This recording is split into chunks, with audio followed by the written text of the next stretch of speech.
हेडलाईन्सचे प्रायोजक आहे NBC bearings, लांब पळण्यासाठी। लोकसभा निवडणुकीसाठी पहिल्या टप्प्यातलं मतदान सुरू। महाराष्ट्रातल्या 5 जागांसह देशभरात एकूण 102 जागांसाठी मतदान।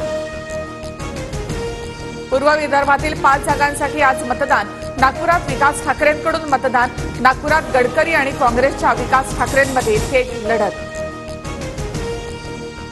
चंद्रपूरमध्ये भाजपचे सुधीर मुनगंटीवार आणि काँग्रेसच्या प्रतिभा धानोरकर यांच्यामध्ये सामना। मुनगंटीवारांसाठी प्रतिष्ठेची लढाई। धानोरकरांनी बजावला मतदानाचा हक्क।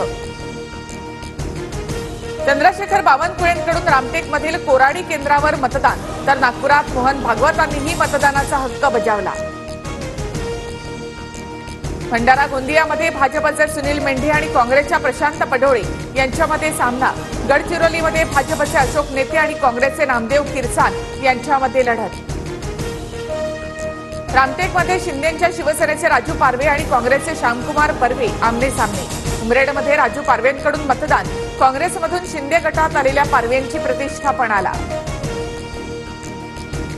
गडचिरोलीमध्ये पिंक पोलिंग बूथ, मतदान केंद्रावर मतदान कर्मचाऱ्यांसह सुरक्षेसाठी सुद्धा महिला पोलीस।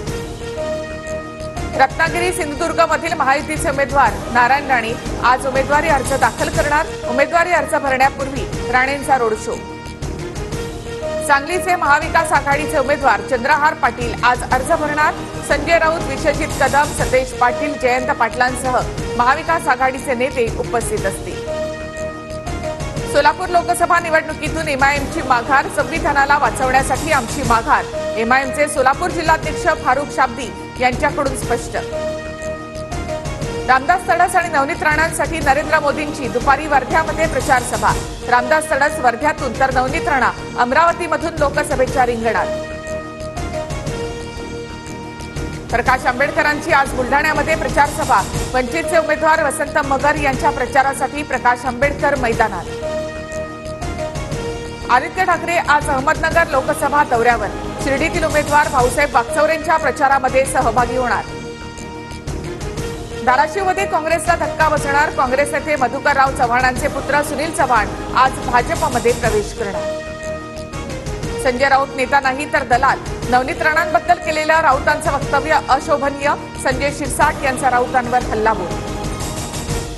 कोरोनातील कथित बॉडीबॅग घोटाळा प्रकरणी किशोरी पेडणेकरांना हायकोर्टाचा दिलासा। 30,000च्या जात मुचलक्यावर अटकपूर्व जामीन मंजूर। डॉक्टर नरेंद्र दाभोलकर हत्या प्रकरणाचा 10 मे रोजी निकाल। सरकारी पक्षासह बचाव पक्षाकडून युक्तिवाद पूर्ण। नाशिकच्या इगतपुरीमधील अनेक धरणांमध्ये 20% कमी पाणीसाठा। पाणी टंचाईचा सामना करावा लागण्याची शक्यता। मध्य रेल्वेवर आज आणि उद्या रात्रकालीन ब्लॉक। सीएसएमटी मधील पायाभूत सुविधांसाठी मध्यरात्री 12:30 ते पहाटे 4:30 पर्यंत विशेष ब्लॉक।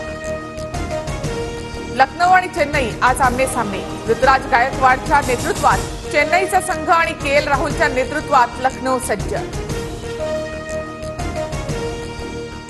हेडलाईन्सचे प्रायोजक आहे एनबीसी बेरिंग्स, लांब पळण्यासाठी।